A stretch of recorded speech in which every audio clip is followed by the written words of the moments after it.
wabarakatuh.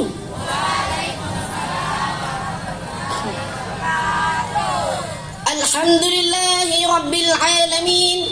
Wassalatu wassalamu ala asyrafil anbiya wal mursalin wa ala alihi wa sahbihi ajma'in, amma ba'd. Yang saya hormati, Dewan Juri yang saya banggakan, serta Bapak Ibu guru sekalian dan teman-teman yang sama-sama berbahagia, saya ucapkan selamat pagi dan salam sejahtera untuk kita semua yang hadir pada kesempatan kali ini. Marilah kita mengucap syukur kehadirat Allah Subhanahu wa Ta'ala karena atas limpahan rahmat, nikmat dan hidayahnya, sehingga pada kesempatan kali ini kita dapat berkumpul di tempat ini dalam acara Pekan Pendidikan dan Kreativitas Generasi Hebat. Pada kesempatan kali ini, izinkan saya menyampaikan pidato dengan judul Pendidikan di Masa Pandemi COVID-19. Hadirin yang saya hormati, perlu kita ketahui terlebih dahulu latar belakang dari virus COVID-19 ini. Virus COVID-19 ini pertama kali muncul di Wuhan, Cina sekitar bulan Desember 2019 dan menyebar dengan cepat ke seluruh negara di dunia termasuk di Indonesia. Virus ini masuk ke Indonesia pada tanggal 2 Maret 2020, tepatnya di Depok, Jawa Barat. Virus ini menyebar dengan cepat ke seluruh wilayah di Indonesia, sehingga pemerintah memberlakukan pemberlakuan PSBB dan PPKM guna untuk menekan dan memutus rantai penyebaran virus COVID-19 ini. Segala upaya itu tentunya memiliki berbagai dampak, baik dampak positif ataupun negatif. Salah satu dampak positifnya adalah berhasil menekan angka penularan dan penyebaran virus COVID-19 ini. Selain itu, dampak buruk yang menjadi perhatian kita bersama adalah ditutupnya sarana ibadah, pasar atau mal, dan hal lain, dan juga menurunnya omset para UMKM, serta banyaknya pekerja yang terkena imbas PHK akibat virus ini. Dan bahkan ekonomi negara juga menjadi lemah. Selain itu, dampak buruk yang tidak kalah menyedihkannya adalah ketika ditutupnya sekolah yang menjadi sarana dan tempat menimba ilmu, seperti peserta didik seperti kami dan seluruh peserta didik yang hadir pada kesempatan kali ini. Sungguh, ini merupakan mimpi buruk bagi kita semua. Kegiatan yang sehari-hari kita lakukan di sekolah berubah drastis dengan berdiam diri di rumah.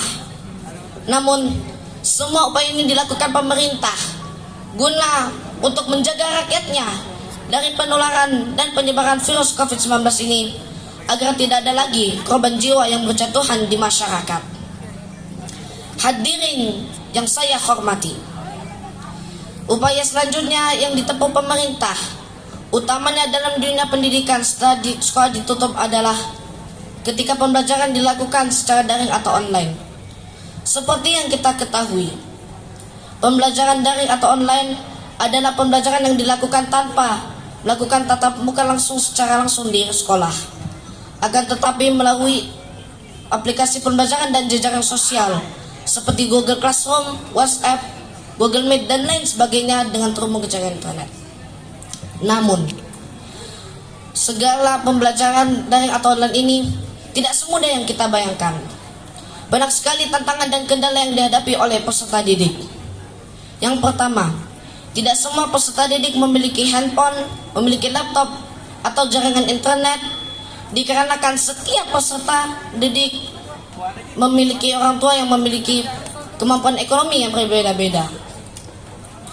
Selanjutnya, yang kedua adalah peserta didik terkadang sulit memahami materi pembelajaran yang diberikan guru melalui aplikasi pembelajaran atau jejaring sosial, dikarenakan terkendala jaringan internet atau yang sulit memadai atau kurang bagus, khususnya mereka yang tinggal di pedesaan ataupun di pegunungan yang sulit sinyal.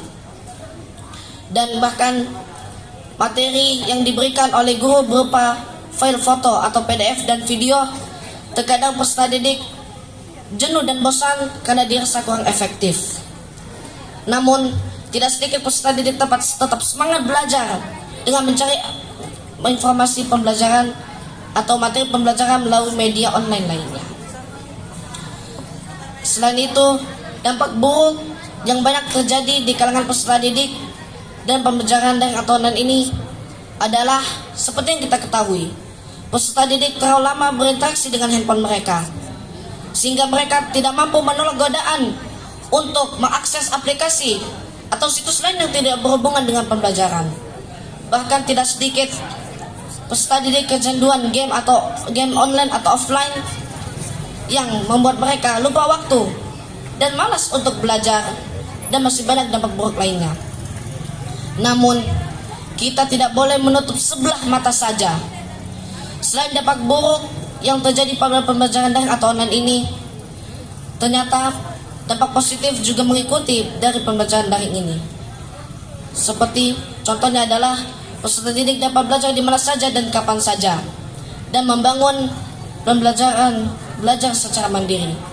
Oleh karena itu, dibutuhkan peran serta orang tua di rumah untuk memberikan pengarahan, pendampingan, dan mengawasi anak-anak mereka selama pembelajaran daring ini atau dalam keseharian mereka. Hadirin rahimakumullah yang saya hormati, tidak hanya peserta didik yang merasakan dampak dari pembelajaran daring ini, guru pun juga akan merasakan dampak dari pembelajaran daring ini. Seperti contohnya guru kami yang sudah terbiasa mengajar di kelas dengan mengajari atau diselingi dengan praktik, tentunya akan sedikit kaku jika melakukannya secara online. Dikarenakan ya.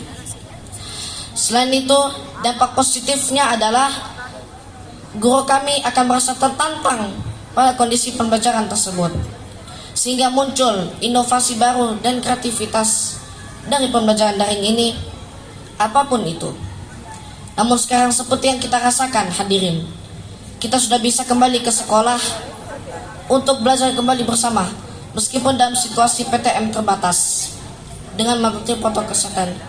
Alhamdulillah, kita sekarang masih sedang bisa belajar bersama teman-teman tercinta, belajar bersama, bermain bersama, dan hal-hal lain sebagainya yang dimana suasana itu sangat kami rindukan di masa pandemi. Oleh karena itu, sebelum menutup pidato ini, saya ucapkan terima kasih kepada pemerintah, kepada Bapak Menteri Pendidikan yang sekiranya mendengarkan pidato saya ini. Dan saya hanya ingin mengucapkan terima kasih banyak karena hal-hal yang selama ini kita rindukan selama pandemi akhirnya dapat kita lakukan kembali di sekolah. Dan kepada orang tua kami yang selalu mengajari kami, membimbing dan mendidik kami dengan begitu sabar, meski kita tahu bahwa orang tua kita ini bukanlah seorang guru, akan tetapi kita tetap bangga mereka tetap sabar membimbing dan mendidik kami. Dan tidak terhingga kepada guru-guru kita ucapkan terima kasih yang tak terhingga karena mereka sabar dan tak kenal waktu membimbing dan mendidik kami. Demikian pidato yang dapat saya sampaikan. Semoga bermanfaat. Lebih kurangnya mohon dimaafkan, dikarenakan lebihnya dari Allah Subhanahu wa taala saja dan kurangnya dari diri saya pribadi. Akhir kata dari pidato saya ini, izinkan saya tutup dengan sebuah pantun. Beli sepatu pakai tali. Asik. Untuk dipakai setiap hari. Cakep. Setelah setahun lebih sekolah ditutup kembali. Setelah setahun lebih pandemi, akhirnya sekolah dibuka kembali. Jayalah pendidikan Indonesia. Dan satu lagi pantun sebelum saya menutup dengan salam penutup. Pak Dadang makan ketan. Dimakannya setelah mandi. Kalau seandainya ada kesempatan lagi, kita akan berjumpa lagi. Wabillahi taufiq wal hidayah. Wassalamualaikum warahmatullahi wabarakatuh.